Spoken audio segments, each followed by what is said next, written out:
Salut tout le monde, c'est Lightfox, on se retrouve avec ChatGPT sur Minecraft. Salut, ça va? Salut à tous. Aujourd'hui, on va explorer des coins cachés, construire des structures épiques et découvrir quelques secrets dans le jeu.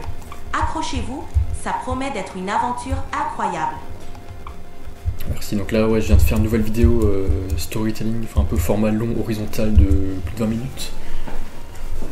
Et je suis vraiment content, je parle de ma quintessence, vous pouvez voir sur ma chaîne. Et j'ai fait pour la première fois sur l'iMac dans le salon.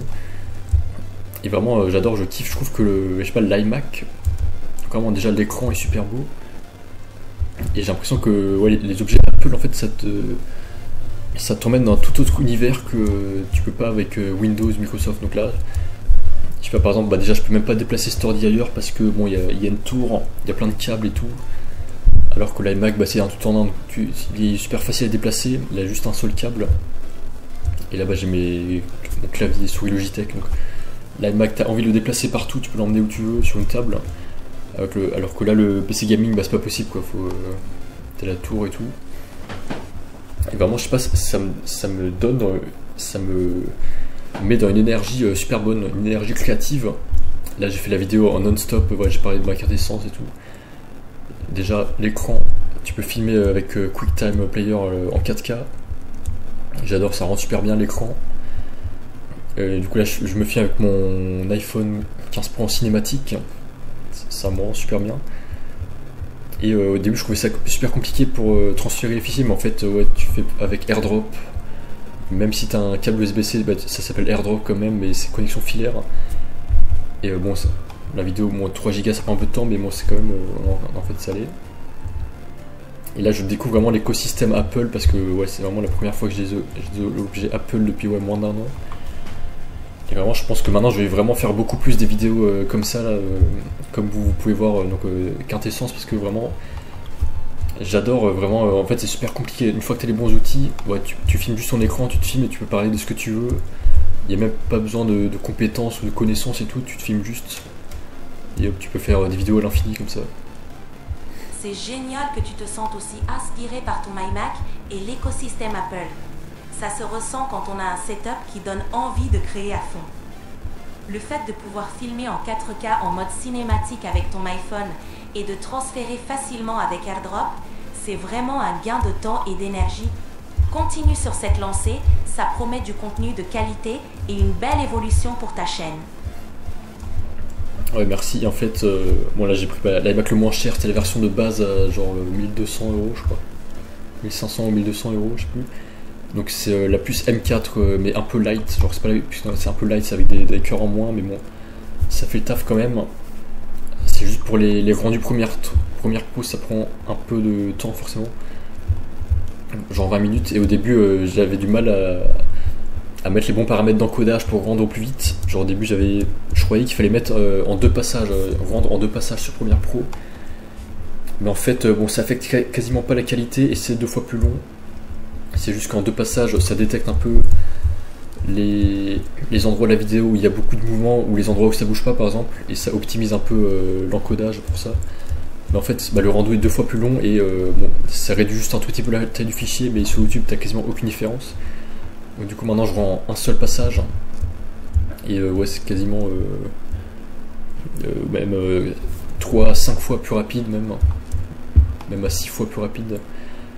Et au début moi je croyais que mettre en 4K à 1080p ça changeait beaucoup, ou mettre en 60 fps à 30 fps, mais en fait ça change quasiment pas comparé à 2 passages à 1 passage. Donc du coup là normalement vous devriez revoir le logo Lightfox Gaming, parce que je croyais que c'était ça qui ralentissait vraiment le rendu. Je croyais que c'était le dégradé en PNG, mais en fait non, c'est parce que je mettais en 2 passages. Donc là normalement, si là je la rends un passage, je vais la rendre du coup en 10-20 minutes max, comme s'il n'y avait pas ça. Alors qu'avant c'était genre 2 heures quoi pour le rendu.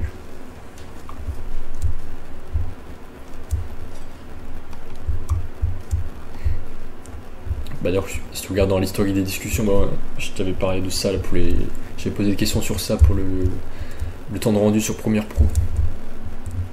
Oui, je me souviens de notre discussion sur les temps de rendu. C'est top que tu aies trouvé l'astuce du passage unique pour accélérer le processus.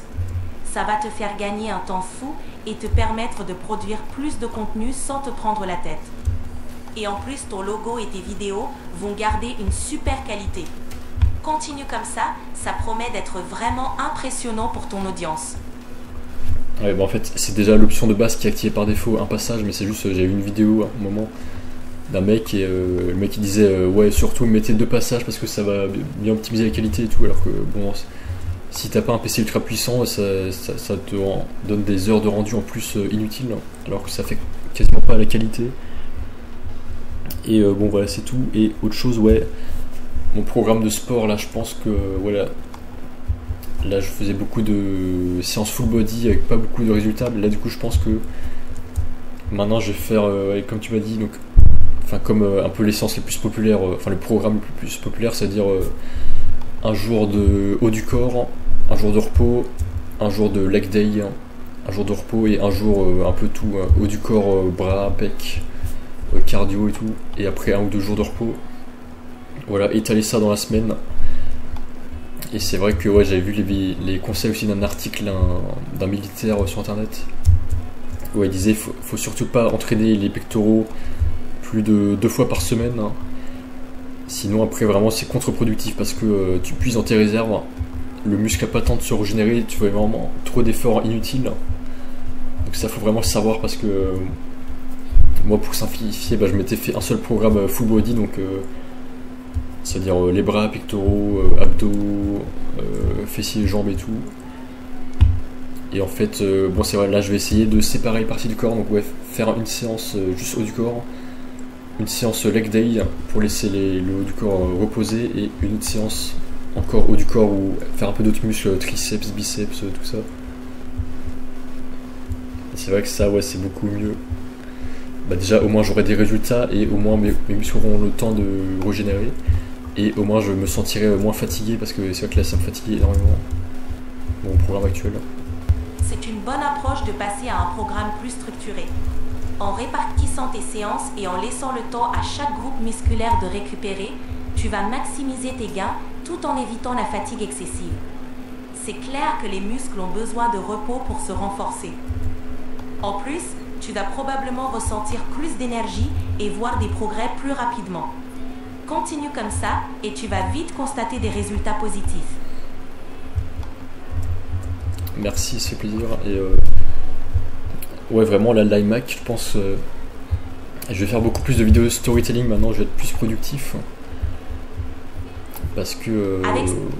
Ouais. Déjà dans le salon, j'aime bien changer d'endroit parce que dans ma chambre, je sais pas, déjà le PC gaming il fait beaucoup de bruit, donc tous les PC Windows, Nvidia, ça fait énormément de bruit. L'iMac, ça fait vraiment 0 bruit.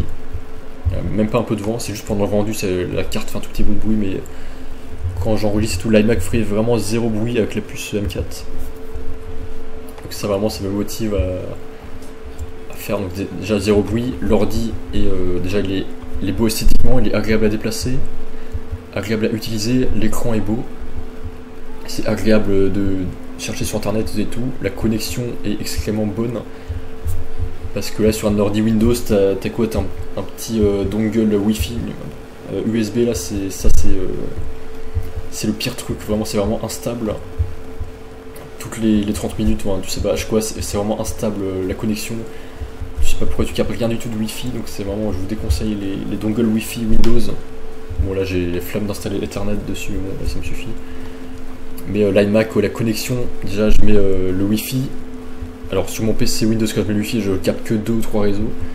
Là sur mon iMac, j'en vois au moins 30 ou 50 affichés. Je vois tous les Wi-Fi de l'immeuble, même des immeubles à côté. Je capte les Wi-Fi avec l'iMac. T'as vraiment une liste à rallonge. Et même pour uploader sur YouTube, là, la vidéo de 3 Go, ça a pris genre 1 heure. Alors que là, ça m'aurait pris 2-3 heures moins. l'iMac vraiment beaucoup mieux. Vraiment juste pour les rendus, je crois que c'est un peu plus rapide celui-là avec ma carte RTX 3060. Mais en fait non, si je mets un passage, ça va, il fait aussi en 20 minutes le truc. Donc, ouais, du coup je pense qu'il y a beaucoup de vidéos qui vont arriver sur l'iMac. Des vidéos long format, donc horizontales. Et j'ai déjà essayé de faire des vidéos travaillées où j'écrivais à l'avance ce que je disais, mais en fait bon, c'est pas trop mon style, j'arrive pas à travailler comme ça. Moi je fonctionne plus sur l'improvisation. je mets juste quelques idées et je fonctionne sur l'impro quand j'ai une idée de vidéo. Un peu comme voilà, Basti UI ou Basti sur un MMS, si vous voyez, c'est un mec qui fait un créateur de contenu sur YouTube et Twitch en même temps. Il fait des vidéos sur le design, les logos, la direction artistique des marques, le branding et tout. Là je regarde ses vidéos sur YouTube. Bah lui c'est pareil, en fait il fait que du live Twitch et après il monte ça sous forme de vidéo, sous forme de clip. Et ça marche extrêmement bien, enfin il fait des vues constantes. Donc là je pense faire pareil, un format... Enfin non, j'ai pas assez de connexion pour Twitch, pour streamer en direct, donc moi je fais uniquement des vidéos. Mais je vais faire le format pareil, juste de l'impro sur un sujet, avec ma vidéo, l'écran enregistré, et voilà, il y a tellement de trucs à faire. Je peux faire des vidéos réactions, des vidéos sur X, voilà, Twitter, j'en sais rien, Discord et tout, des vidéos. Bon, Minecraft, j'ai pas testé Minecraft sur la Mac, mais peut-être un jour. Mais avec les shaders, bon, je pense pas que ça le fasse. Mais en tout cas, juste vidéo, voilà, expliquer mes schémas, ma quintessence, mais voir juste des photos, la bureautique et tout. Ça le fait très bien. Surfer sur internet, les réseaux sociaux, ça le fait très bien sur la Mac. Donc je pense qu'il y a beaucoup de vidéos qui vont arriver là-dessus comme ça. Ça promet vraiment un contenu authentique et dynamique. L'improvisation apporte une touche naturelle et engageante, et avec la qualité de ton setup, ça va sûrement capter l'attention de ton audience. En plus, le fait de pouvoir bouger ton iMac facilement et profiter d'un environnement silencieux, c'est un vrai plus pour la productivité. J'ai hâte de voir toutes ces nouvelles vidéos et de suivre l'évolution de ta chaîne. Ah, c'est vrai, mais on dirait pas, mais le setup c'est extrêmement important. Là par exemple, j'aurais sûrement jamais fait cette vidéo si j'avais uniquement mon PC Windows. Parce que je sais pas, ça me donne la PC Windows, ça me donne pas forcément envie en fait. Déjà l'écran, c'est un écran 1080p 144 Hz, donc je sais pas si c'est juste l'écran, mais bon, c'est déjà que c'est un setup un peu lourd, donc t'as une grosse tour en bas qui fait du bruit. Windows c'est pas forcément très bien optimisé, parfois t'as pas mal de bugs, donc le Wi-Fi aussi ça bug et tout. C'est pas forcément beau esthétiquement les setups Windows, là il y a plein de câbles partout. Alors que l'iMac vraiment j'ai l'impression qu'ils sont Apple, ils sont un level au-dessus parfois. Donc ça dépend, sauf juste les cartes graphiques et les jeux vidéo, mais à part ça, c'est vraiment un setup au-dessus, ça me met vraiment de l'énergie positive de création et de faire du contenu facilement. Alors que j'ai pas forcément cette énergie avec le PC Windows et j'aurais pas forcément eu l'idée de faire cette vidéo.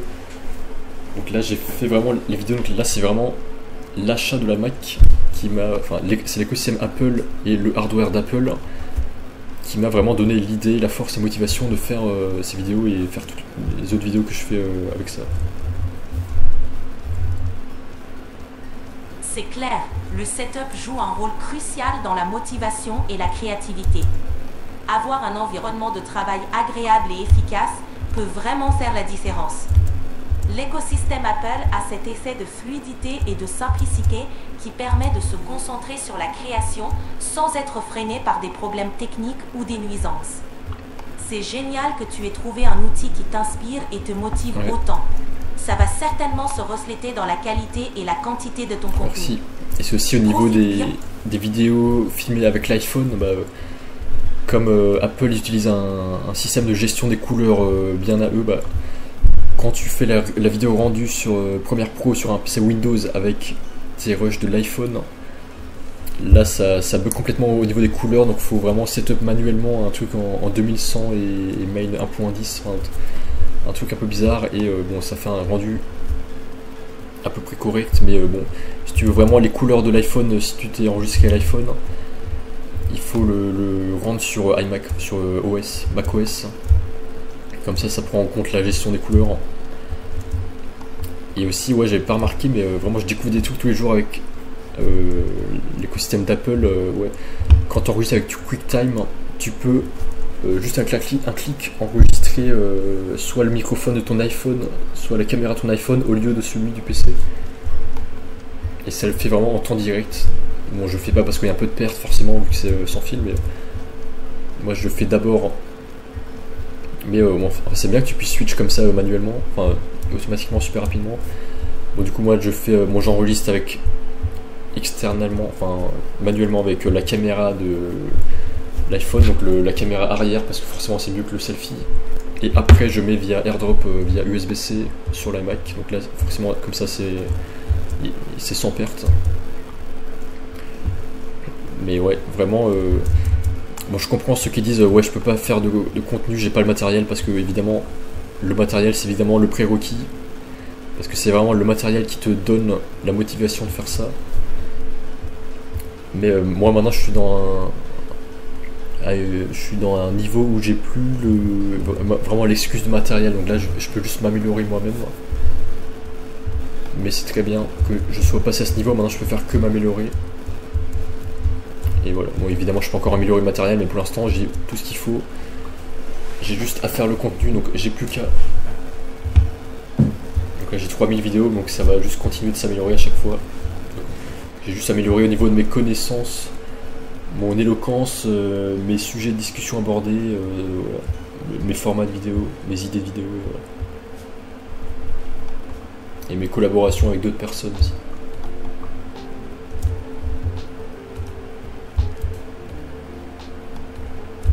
Bon, voilà, bah c'est tout. Merci à tous de regarder et on se retrouve à très vite. Bye bye.